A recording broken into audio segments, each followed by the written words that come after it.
Look at that, dude. Yep. Look at this. This is, I'm so glad you guys are here for this.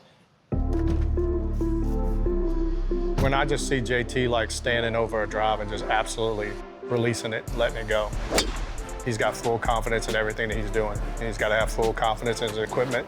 And to me, the shoe's just as important equipment as the driver he's swinging. Okay, Wayne. What's up? How we doing? How we living? All good, man. Just grinding. I love that.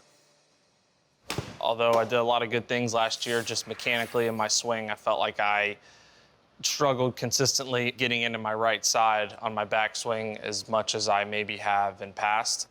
Toward the end of the season, he was just saying some different things about just like soreness in different places, like just how his feet felt more tired at the end of rounds and things like that. And I was like, well, like I knew that that could be an avenue that we can go after when you're trying to make an efficient golf swing, if you're trying to get deeper into your right side, where you have pressure in your foot and how your footwork plays a role in the golf swing is a game changer. I just kind of got curious of like, I wonder if there's a shoe that FootJoy makes that could help with that.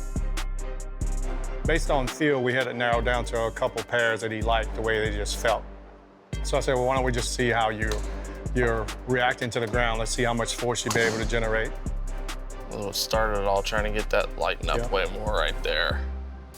I mean, I'd say the biggest thing we're looking at definitely was setup of just kind of making sure it's very stable. With this shoe being potentially a little wider, my foot is more planted on the ground at address versus maybe before if it's a little more narrow, I'm on the outside of my foot, and then I'm cheating that in with my knee at address because I'm trying to get that stability. It all starts with your feet. Just from a shoe standpoint, like we knew that it plays a major role in how he reacts to the ground. Just hitting like 8 irons, I can tell the difference with these soles versus the ones I've been using. Probably the third swing. I was looking at the swing cals, looking at all the information and everything, and I just spun around and just looked at him like, yeah, this is it. So we knew it was game over from there. Once we saw that vertical force jump up so much, we knew we were on the right track. That's how we kind of landed on the Hyperflex. Whatever you say, man. There's a lot of hesitation in switching. I mean, it's what I've looked down at my entire life. The amount of success I had in that shoe made it very, very difficult to want to change. But 30, 31 years old, like I don't move the same as when I was 23. It sucks to say out loud, but it's just the reality. To me, it was a no-brainer just to look at this footwear and to see if we can find something that would be more dynamic for him in his transition. And I think we hit a home run with the shoe. You could argue it's just as important as how far you hit your 8 or 9 iron. To me, it's like having 3 extra clubs in the bag. If I can give you 2 extra shots around, I think the footwear has that much influence on your golf swing. Just based on the first half of the season, it's game over for me. I think it changed everything. Like his work ethic was always the same. JT's always been a hard worker. I'd put his work ethic against anyone. But at the end of the day, we've given him the correct opportunity to succeed in the best way possible. And I think that Hyperflex shoe was a game changer. This is what it would look like when I used to do it. I just go, and I would swing as hard as I can, and like, man, I felt like I swung hard, and it still won't be like 114, 115. And now, I feel like it's really just how much I push down, and it's a lot less effort to create that speed. Like I said, I'm not doing it with my arms and my body. I'm doing it with how much I push into that left foot in the transition. Early in my career, it was all about looks and going with an outfit. And I think over my 16 years, FootJoy has evolved in how they've designed the shoe and how they've made it stylish, but also brought in the comfort factor and the performance factor. And so now it's probably more or less comfort, and then the style is the second one, which is sort of a complete flip of what it used to be.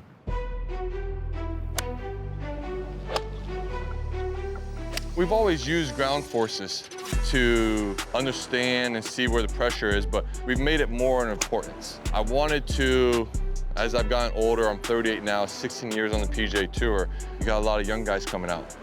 And when I grew up, in my era, you were still in the area of, hey, swing smooth, you know, finish in a balanced position. You know, that generation after me is when everyone started hitting the ball, hitting as hard as you can, hitting as far as you can. Don't worry about what your feet do. And so for me, you've seen all these kids come out now in their early 20s and how far they hit it. And then it is an advantage. This one's pummeled, left center. Ball speed now, I live in a 75, average 75, 76. Before I was 71, 72, swing speeds around 114. Now I'm averaging, you know, 116, 117. I can get it up to 120. Just recently at the Cognizant, I hit a swing speed of 121, 122, fastest I've ever had on the PGA Tour.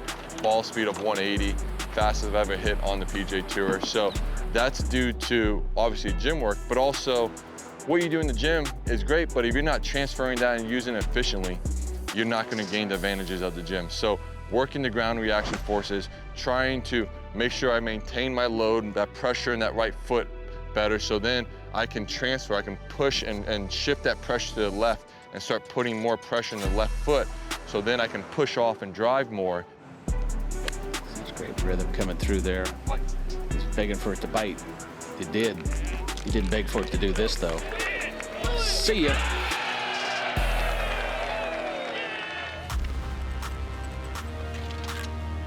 Like anything in the golf swing, you want to be efficient with it, and realizing that the footwear you wear and how it performs on your feet can have a dramatic effect on your golf swing. If you're wearing the wrong footwear, you know, you're not going to be efficient with the movements of your body, which causes the consistency or inefficiency of your swing. So equipment, being shoes, FootJoy shoes is a vital piece of equipment that I think people have started realizing that over the last handful of years plus. There's just enough grass there to hold it from going into the water on that tee shot. Oh, look at this touch. Oh, down it goes. And so now I go back and forth between Premier traditions. Sometimes it depends on, you know, what I'm wearing that day. A lot of times it depends on the, you know, conditions we're playing in. And also, not gonna lie, I'm a little superstitious. So if I wore traditions, I've been playing well in traditions, I may continue to wear traditions. Vice versa with Premiers.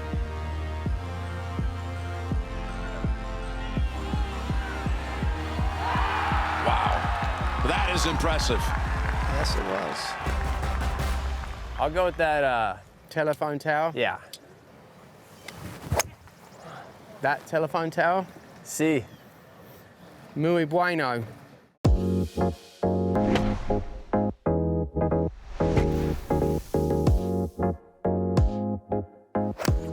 Nice, really good.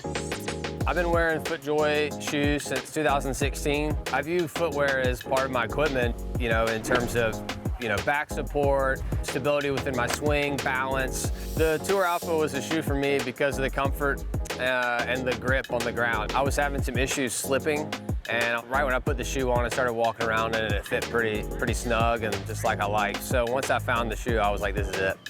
So a golfer's shoe is really a vital piece of their equipment. So finding the right shoe characteristic to match and complement what you do is really, really important. And it's something that's going to allow you to be more stable in the golf swing, probably produce more club head speed, more consistency, and obviously deliver the club squarer to the ball more often.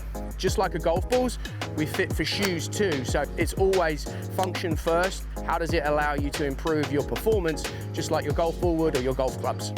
I think the Tour Alpha helped me at Bay Hill. Drive on 16, drive on 18. That's what I felt like. I was super stable and just was able to really get through the shot.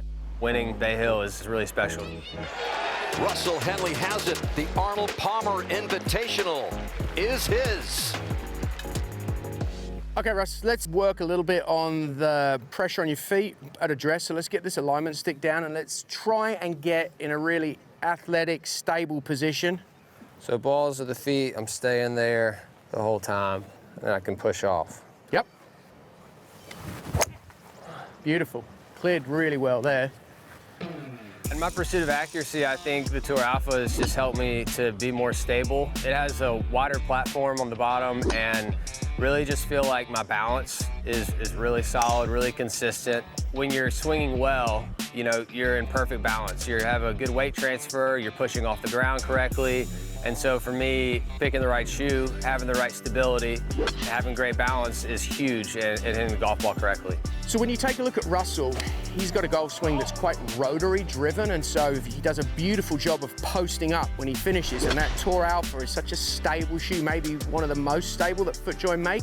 That really allows him to have something to post into so he can get to his lead side. For him, it's a perfect shoe that allows him to swing the way he swings, and obviously that's going to provide a real stable base, something for him to hit against, to deliver the club very consistently. It's probably one of the reasons he's such a straight hitter. I mean, we're in these shoes all day long. Normal practice days at home is 5-6 hours. Out here, we'll be in these shoes for 8 or 9 hours sometimes.